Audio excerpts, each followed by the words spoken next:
Hello friends, ముందుగా మీ అందరికీ శ్రావణ మాసం శుభాకాంక్షలు. ఈ శ్రావణ శుక్రవారం రోజున కలశం అలంకారం ఒక్కొక్కళ్ళు ఒక్కొక్క రకంగా చేసుకుంటారు కదండి. ఆ కలశం కొబ్బరికాయ మీద అమ్మవారి ఫేస్ని ఎలా అలంకరించుకోవాలో ఇప్పుడు ఈ వీడియోలో అయితే చూద్దామండి. ముందుగా పసుపులో కొబ్బరి నూనె కానీ వెన్నపూస కానీ కలిపి రెడీగా ఉంచుకోండి. అంటే పసుపులో వాటర్ కలపకుండా కొబ్బరి నూనె కానీ వెన్నపూస కానీ కలుపుకోండి. ఆ తర్వాత ఒక కొబ్బరికాయ తీసుకొని ఫేస్ ఏ వైపు అయితే చేసుకోవాలనుకుంటున్నారో ఆ ప్లేస్ వరకు కొంచెం పీచు లేకుండా నున్నగా చేసుకోండి. ఆ తర్వాత మనం కలిపి పెట్టుకున్న పసుపుని అక్కడ ఫేస్ మనం చెయ్యాలి అనుకుంటున్న ప్లేస్లో పసుపు రాసుకోవాలన్నమాట. తర్వాత ఇక్కడ మీరు చూస్తున్నారు కదండి, ఇవి సిల్వర్ ఐస్ అన్నమాట. మనకి బయట దొరుకుతాయి, లేదంటే మనకి ఆన్లైన్లో కూడా రెడీమేడ్గా ఇలా ఐస్ నోస్ ఇవన్నీ కూడా దొరుకుతున్నాయి. వాటిని కూడా అటాచ్ చేసుకోవచ్చు. లేదంటే పసుపు ఇప్పుడు మనం ముద్ద కలుపుకున్నాం కదా, దాంతో ఐస్ షేపు వచ్చేటట్లు పెట్టుకొని కూడా చేసుకోవచ్చు అనమాట. ఇక్కడ ఈ ఐస్ని అయితే నాకు ఇవి ఉన్నాయని అటాచ్ చేశానండి.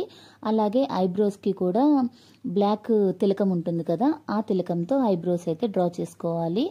ఇక్కడ నోస్ చూస్తున్నారు కదండి, మనం కలిపి పెట్టుకున్న పసుపు ముద్దతో ముందుగా నోస్ చేసుకొని ఆ తర్వాత కొబ్బరికాయకి అయితే అటాచ్ చేసుకోవాలన్నమాట. అలాగే బొట్టుకి కూడా గంధం పెట్టుకొని గంధం తడిపి పెట్టుకొని ఆ తర్వాత కుంకుమ బొట్టు అయితే పెట్టుకోండి. ఆ తర్వాత లిప్స్కి కూడా రెడ్ తిలకం ఉంటుంది కదా, ఆ తిలకంతో డ్రా చేసుకోండి లిప్స్.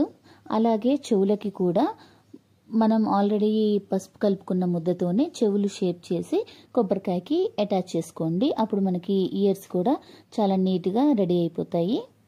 ఇక్కడ చూస్తున్నారు కదండి, ముందుగా రెడ్తో డైరెక్ట్గా కాకుండా ఫస్ట్ మనం దేంతో డ్రా చేసుకొని ఆ తర్వాత ఇలా రెడ్ తిలకంతో లిప్స్ కనుక మనం డ్రా చేసుకున్నామంటే చక్కగా వస్తాయి. ఇయర్స్ కూడా మీకు చెప్పాను కదండి, ఆ ఇయర్స్ తర్వాత లైట్ వెయిట్ ఇయర్ రింగ్స్ ఏమైనా ఉంటే వాటికి పెట్టుకోండి, చక్కగా నిలుస్తాయి. మొత్తం రెడీ అయ్యాక ఇలా ఉందండి. నచ్చితే మీరు కూడా తప్పకుండా ఈ శ్రావణ శుక్రవారం రోజు అయితే ట్రై చేయండి. చాలా ఈజీగా అయిపోతుంది. 5 minutesలో మనకి చక్కగా కొబ్బరికాయ మీద అమ్మవారి ఫేస్ అయితే మనం రెడీ చేసుకోవచ్చు మన స్వహస్తాలతో అన్నమాట. చాలా చక్కగా ఉంటుంది. నచ్చితే మీరు కూడా తప్పకుండా ట్రై చేయండి. Thank you.